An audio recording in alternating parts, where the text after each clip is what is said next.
بسم اللہ الرحمن الرحیم۔ ناظرین و سامعین، آج ہم آپ کے ساتھ ایک اس طرح کا ٹاپک ڈسکس کرنے لگے ہیں جس کا روٹین میں ہمیں سہارا لینا پڑتا ہے۔ اس کو استخارہ کہتے ہیں۔ استخارہ ہر کام سے پہلے کرنا ضروری ہے تاکہ آپ کو اس کا منع نامنع کا پتہ چل جائے۔ بعض ہمارے لوگ تو ایسے ہیں جو گاڑی میں بیٹھنے سے پہلے بھی استخارہ کرتے ہیں، اگر وہ کام ہو جائے، استخارہ میں بیٹھنا آ جائے تو بیٹھ جاتے ہیں، نہ بیٹھنا ہے تو نہیں بیٹھتے، کیونکہ استخارہ میں آپ رجوع کرتے ہیں اپنے اللہ کی طرف سے، اللہ آپ کی رہنمائی کرتا ہے۔ اور خاص طور پہ بیٹے بیٹیوں کے رشتوں میں یا کوئی اور کام کرنے میں، مکان کی بنیاد رکھنے میں، ایسے عوامل میں استخارہ ایک ضروری عمل ہے اور اچھا عمل ہے۔ اس کا ہم آپ کو طریقہ بتائے دیتے ہیں، آپ نے خود ہی استخارہ کر لینا ہے۔ اور اس کے دو استخارے بتا رہا ہوں، دونوں میں سے آپ جس حساب کا کام ہو اسی حساب سے استخارہ کر لیں۔ میری اس ویڈیو کو سکپ نہیں کرنا ہے، اس کو لائک اور شیئر زیادہ کرنا ہے۔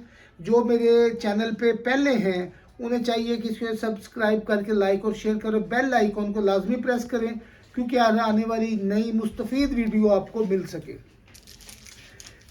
جو عام روٹین کے معاملات میں استخارہ ہے وہ کچھ اس طرح ہے، آپ نے اس ویڈیو کو سکپ نہیں کرنا تاکہ آپ کسی بھی مستفید بات سے محروم نہ رہ جائیں۔ آپ نے 3 دفعہ درود پاک پڑھنا ہے، 3 دفعہ قل هو اللہ شریف پڑھنی ہے، اور پھر 3 دفعہ آپ نے درود پاک پڑھنا ہے۔ اس کے بعد آپ نے سینے پہ پھونک مارنی ہے، تسبیح ہاتھ میں لینی ہے جب یہ پڑھ رہے ہونا ہے، تو سینے پہ پھونک مار کے اللہ میاں سے دعا کرنی ہے کہ یا اللہ قل هو اللہ کے موکلوں کے ذریعے ہماری اس کام میں رہنمائی فرما۔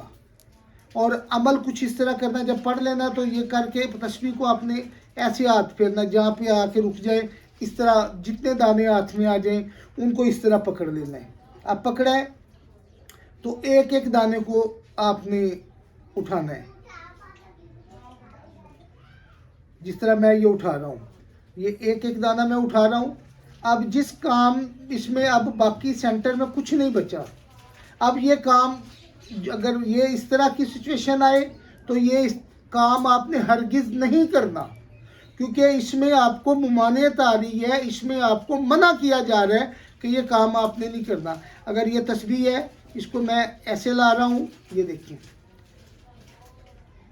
اس میں پھر یہ نہیں آیا کہ یہ نہیں آنا، جب نہ آئے تو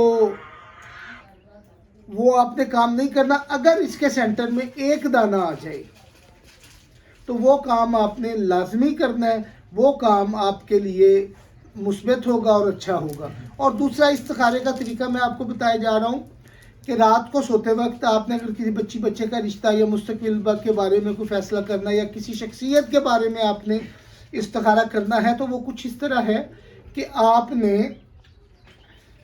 رات کو سوتے وقت وضو کرنا ہے، وضو کرنے کے بعد اپنے سوتے وقت بستر پہ آنا ہے، 3 دفعہ قل هو اللہ شریف پڑھنی ہے، 3 دفعہ آپ نے اول درود پاک پڑھنا ہے اور 3 دفعہ آپ نے بعد میں بھی درود پاک پڑھنا ہے۔ اس کے بعد سینے پہ پھونک مارنی ہے لیٹے ہوئے اور اللہ سے دعا کرنی ہے کہ یا اللہ جو بھی اس شخص کے بارے میں معلومات ہیں وہ مجھے تو ظاہر کر دے۔ جب آپ یہ کہیں گے نا کہ اللہ میاں مجھے ظاہر کر دے اس کلام کے ذریعے سے، تو اللہ آپ کو خواب میں اس کی حقیقت سے آگاہ کرے گا۔ اور یہ عمل آپ نے 3 دن کرنا ہے۔ اور اس میں ایک بڑی بات، اگر رات کو اٹھ کے آپ نے واش روم وغیرہ جانا ہے تو آپ نے وضو دوبارہ کر کے سونا ہے، وضو کے بغیر نہیں سونا۔ اگر وضو کے بغیر سوئیں گے تو یہ آپ کی رہنمائی صحیح طریقے سے نہیں ہوگی۔ یہ 3 دن میں آپ کو اس کے معاملے میں پوری آگاہی ہو جائے گی۔ اگر اللہ نہ کرے 3 دن آپ کرتے ہیں آپ کو اس کے بارے میں آگاہی نہ ہو تو پھر ہم سے لازمی رابطہ کریں، پھر ہم آپ کو آگے استخارہ کر کے دیں گے، کیونکہ استخارے کے کچھ اور بھی طریقے ہیں، لیکن یہ آسان اور مستفید اور احسن طریقے ہیں جو ہم آپ کو بتا رہے ہیں۔ ہمارے ساتھ جڑے رہیے، ہمارے نیک دعاؤں میں یاد رکھیے، کیونکہ ہم بھی آپ کے لیے ہر وقت نیک دعائیں کر رہے ہیں۔ اللہ حافظ۔